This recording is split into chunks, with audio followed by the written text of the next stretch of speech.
Hello guys, mayam kamay taurige. Hopefully everyone is doing well. Ado ngasi sidi akoi chathok pagi nataba yumda sum walking ga chatpa pool da chatluba adagi sum hang out tawminaba time spend tawminaba relax tawminaba adagi jak injang ahawba jaminaba gi video oina hapchara age nutigi sum koi lebasu sangju sangnadaba dewasu waba oibanina ado ay starting da lay how khara uchare ise hojik akoi je garden je lay how yam satleba ek thong hang dokpaga thongnaw hang dokpaga manam je wang lai ado yum yam ningsange lay how se ado manam su ade uraga su koi thaina samdaga yan ba khotpa tawbado angang oi ngai da adagi nakanda garden sigi nakanda chinga ma lay yam nakna dum samnana adida wild turkey ga su yam lai ado spring da macha pokhibagi moi mama mapana senaraga angang macha myam se inari se am nokningi sai zakannaga movement ka tawraga natraga kharaga hena jangsan loradi yam thona mama pasna pura jakhidoineba adagi angang na agi khotka se sangdana tetuna minene khara tawre adagi hojik se summer yam saba numit na si nungsit pudi yam setle du dajo khoi angangi mama na basu lakpa do moi se pool da swimming jatninge na koi community gi pool am lay adida chatla se na pura se na adida oina moi se pura ga moina swimming tarni akoina nungsa da tumra khotpra potharaga wari ga sanaraga support ka kharjaraga adamaina relax tarani ngasi se adidi chatla si lambi se ai mai se langkhatli se jaga loina makta thungna ma sunscreen loi kapsalle asigi trolley sida ice cream adagi soda drinks de angangi pool toys kai ka mayam sa hapaga chatle adagi angang nupi macha so thaba am yaujani nupi macha gi hangnabi aduna ma so in ba se yawni na yawre nungsit sit pa se dum u bane u gi mana mayam se sa adasi grass ki area se bunnies macha ga se am thokla ye hojik matam se nungsit se sit pa da tupi se pai ge tawe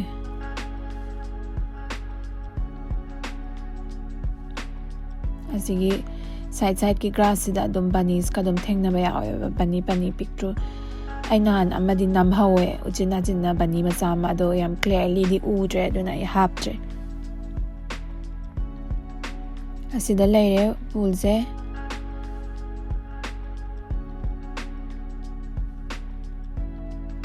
si community gi mi myam se da so amamam pi adugi so na hangaga changdoine ba atoppa mi na laga use tawba yadi nungsit ki makhon jam nungsi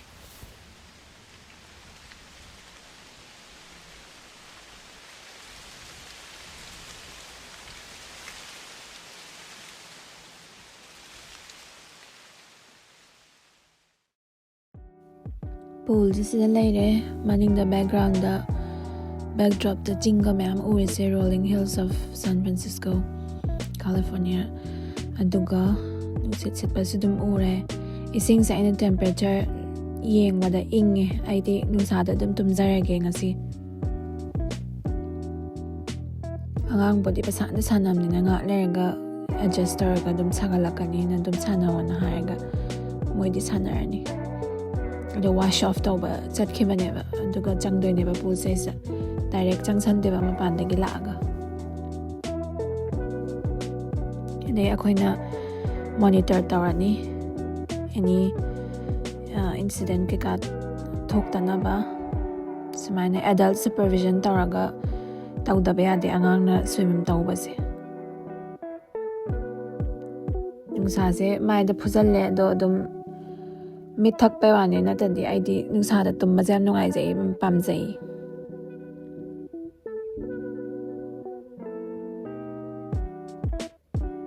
now I phaktaga winter da nungsa da tumbe am nungai bane aduga kona haugatlaga noba met pai type taga mayam punaga jamina champra da chini ga thunga morok ka chai sallaga ga jo jam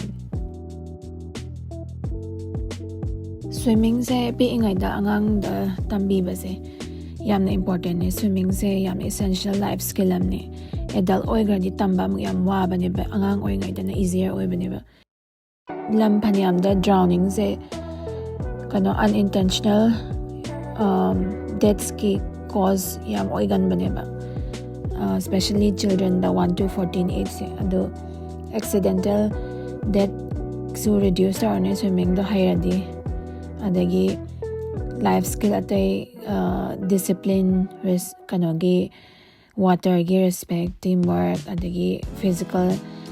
activity ki foundation build tawba khotba adusu oirni swimming se yamna athletic oiban baneba swimming haiba mi singse aduga plus cognitive development su tawbane angangi adagi ahangi su coordination ki kaso phadoine adagi yam relaxing su oibane aduna swimming se yam thina important ne aduga adult su dum hozikandi gym phaniyam da su adult ki su classes tawrabane adum tamba se dum phabane adagi kasu yamna wada ba exercise su oibane hadi hydrotherapy kaina khuna ba mi da ising manung da resistance to lai pangna lai tamnina ahan gumba da su nungai bane ba aduna phazana water safety leiba maphamda phazana training piro maphamda phanama chahi yama su dum tamba ya ba swimming se tam ga dam ne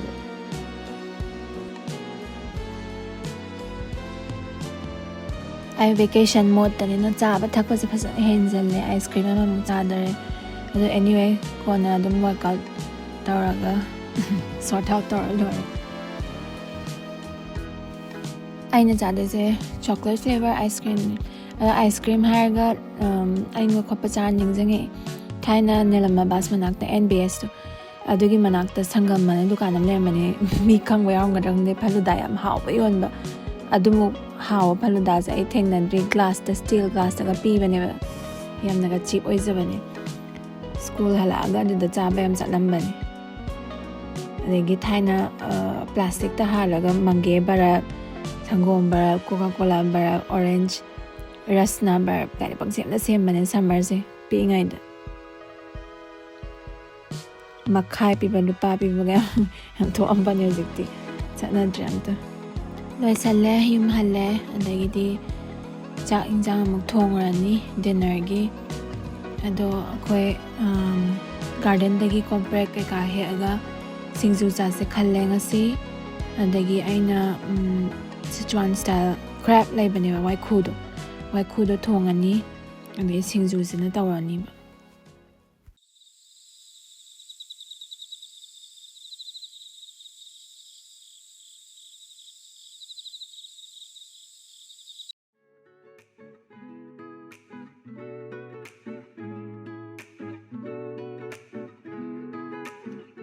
pambi janga da khot ka da do he ure andagi cha tha aga wari khara sanare angang singju am yaujani side de yam ngangi aduga aina veggies ka ka de prepare tawre adum ucharakke crab thong ba gi da du hana chop ka ka tawne ba sai spring onion adagi onion garlic ginger green chili the dry red chili se am thakani ba yam sa ba din tabado flavor gi aduga hwajaw na Sichuan peppercorn do adugi do change adagi chili oil anama semaga paste oina leba do adu change yam kana ingredients sang bane na te do ai thong was da mu bane I think ai hana chicken gi da thong ra bane same things adu almost same exactly same order so ado sisina crab kineba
ꯈꯥꯡ ꯁꯥꯕ ꯉꯥꯏꯕꯅꯦ ꯍꯧꯖꯤꯛ ꯊꯥꯎ ꯍꯥꯞꯆꯜꯂꯦ ꯊꯥꯎꯁꯦ ꯁꯥꯔꯛꯑꯅꯤ ꯑꯗꯒꯤ ꯈ꯭ꯋꯥꯏ first flavour strong ꯑꯣꯏꯅꯕ Sichuan peppercorn ꯃꯌꯥꯝ ꯍꯥꯟꯅ ꯊꯥꯛꯑꯅꯤ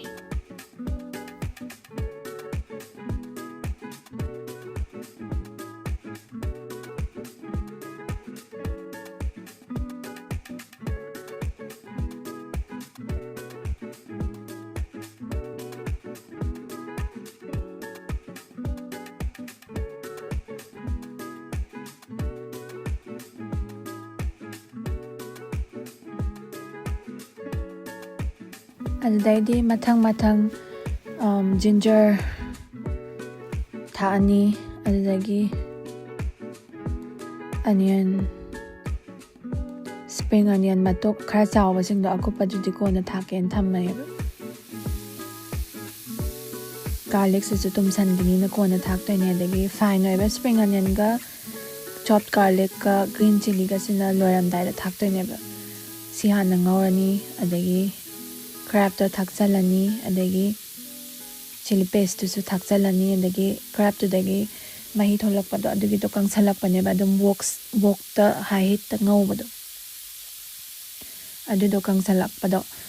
ꯂꯥꯁꯇꯨꯗꯩꯗ ꯀꯪꯉꯛꯑꯀꯥꯟꯗ ꯀꯪꯂꯤ ꯇꯧꯔꯛꯑꯀꯥꯟꯗ ꯑꯁꯤꯒꯤ remaining ꯀꯩꯅꯣꯁꯦ veggiesꯁꯦ ꯍꯥꯞꯆꯜꯂꯅꯤꯕ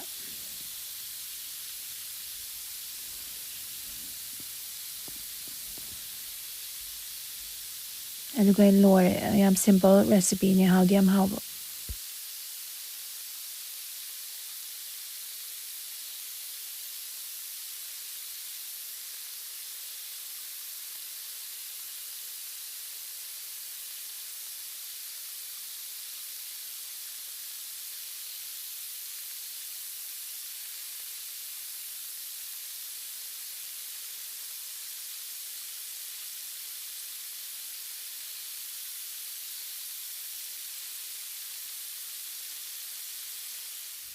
crabꯁꯤꯁꯨ crab clawsꯅꯦꯕ already pre-cook ꯈꯔ ꯇꯧꯔꯝꯅꯦ ꯑꯗꯨꯅ ꯌꯥꯝ ꯀꯨꯏꯅ ꯉꯧꯗ꯭ꯔꯁꯨ ꯌꯥꯕ crabꯅꯦꯕ ꯁꯤꯒꯤꯁꯦ pre-cook ꯇꯧꯔꯒ ꯃꯣꯏ frozenꯗ ꯌꯣꯟꯕꯗꯨꯅꯦꯕ ꯌꯥꯝ meatyꯒꯗꯤ ꯑꯣꯏ ꯃꯥꯏ clawꯗ ꯌꯥꯎꯔꯤꯁꯦ ꯑꯁꯤꯒꯤꯁꯦ ꯂꯧꯊꯣꯛꯑꯒ ꯆꯥꯗꯣꯏꯅꯦꯕ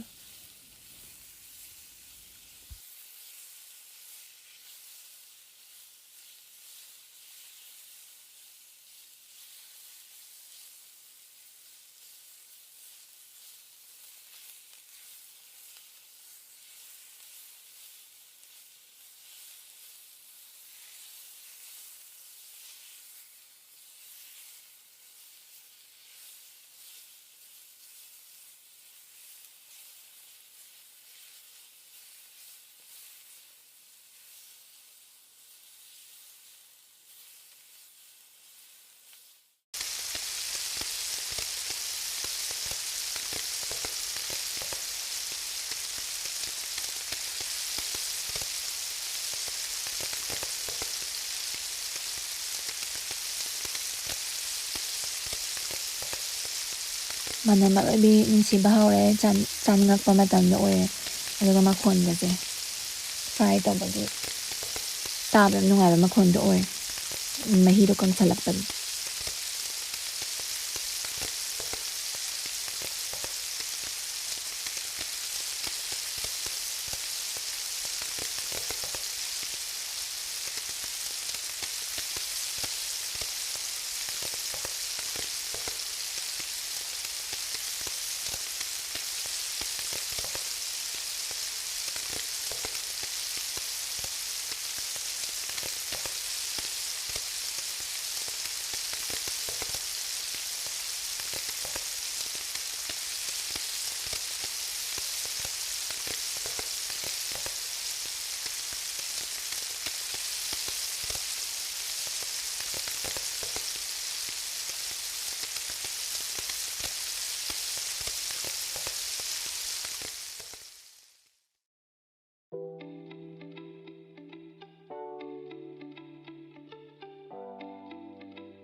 ꯑꯗꯒꯤ chili oil chili pasteꯇꯣ ꯑꯗꯨꯒꯤꯗꯣ ꯊꯥꯛꯆꯜꯂꯅꯤ ꯁꯤꯒꯤꯁꯦ ꯑꯗꯨꯝ ꯐꯪꯕꯅꯦ ꯑꯦꯃꯥꯖꯣꯟꯗꯁꯨ ꯏꯟꯗꯤꯌꯥꯒꯤ ꯑꯦꯃꯥꯖꯣꯟꯗꯁꯨ ꯐꯪꯕꯅꯦ ꯑꯩꯅ ꯑꯃꯨꯛ ꯌꯦꯡꯕꯗ ꯌꯨꯝꯗꯁꯨ ꯌꯥꯝ ꯂꯥꯏꯅ ꯑꯗꯨꯝ ꯁꯦꯝꯖ ꯌꯥꯕꯅꯦ adagi chili flakes to adusu ai thak toineba red chili flakes sorry flakes nate cut tawraga piece to yamna sa na banataba just flavor ne bam yam tina sa ba pepper nataba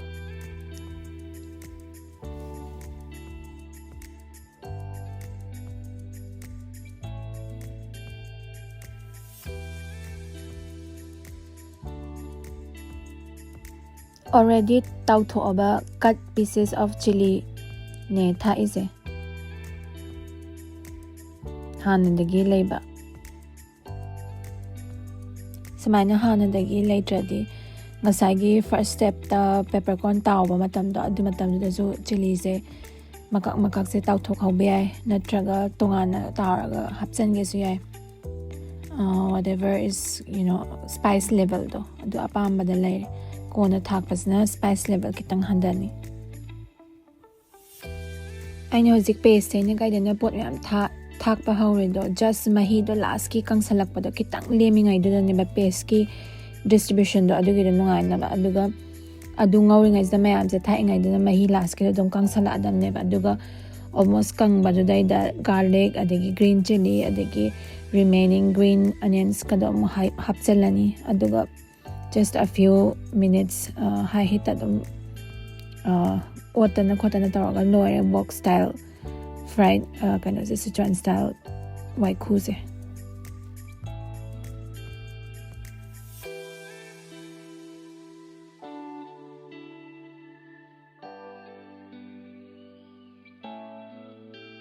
ai taste yam tawninge thum kai ka chambrana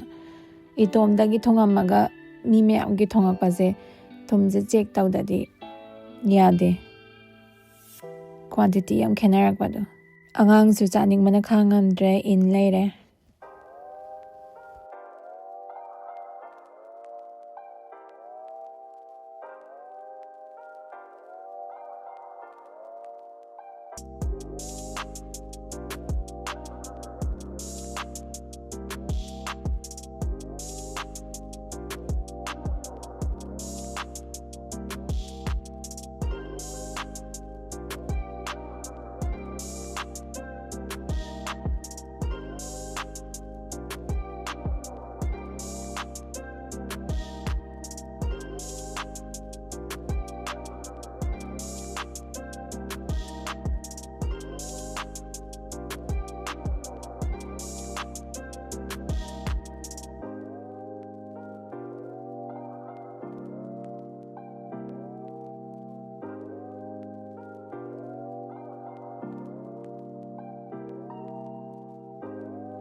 Doi salle may mutatle form tare.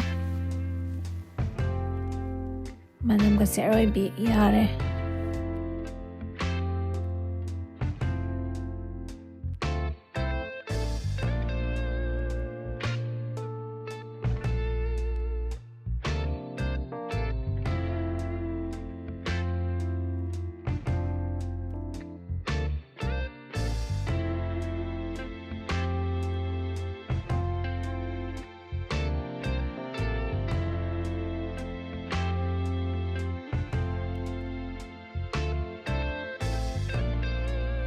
I taste tawre khara meat kasi yam softly adum lae loina chuppada haure adudaidi side nakanda thamgre kathamdo oga singju gi amu hotnarage I say itom da leradi yamna functional cooking and eating the focus tawe yamna elaborate oina pot mayam ga thongning leba ado family ga pulladi ai thongwa yam pame yam relaxing oi tam naga thongaga wari ga sanaraga isai ga taraga hadi family time adum oi ba thongba ju makhana ma nungai makhana man ado ai kano thoiding besan ke ka je ngore ngari ga je lawrani aduga steam gi hap khidoine lawthoga tawbasina hawe na tambire aduna ai dum saina dum tawe smorok manang ngari manang ga je ungne Australia they hen as America the pochai se thokpa am hele khoi gi biodiversity laws yamna strict oi banina pochai se kaya thaba khopa ya da ba pusan ba ya da ba yam tawe ba side di already Asian communities yam established taraga lemni na thain dagi pochai se loina phangye yamana phangda ba pochai laite singju se tawre loire mangan ga su khar sai salani adagi mimi type yy adagi cha thokre mayam thunan how dana loina thuna jagre adai after food ngana dum chai angang singa hangout time oe ang sing karaoke tongninge na tawre karaoke de ngasi se kitang chili oe na kano zu khara mai du sagat na ba fireplace ta mai ga su thai ngasi se adumai tawga angang singa relax tawga lai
Oh, so they like to sell a monkey? I hope you guys enjoyed this video. So simple video ni nong padok sa samaina memories get happening and I'm sure my parents will also enjoy this video a lot. Aduga mathang na koi bagi am hapak ke. Thank you all for watching and see you next time. Take care. Bye.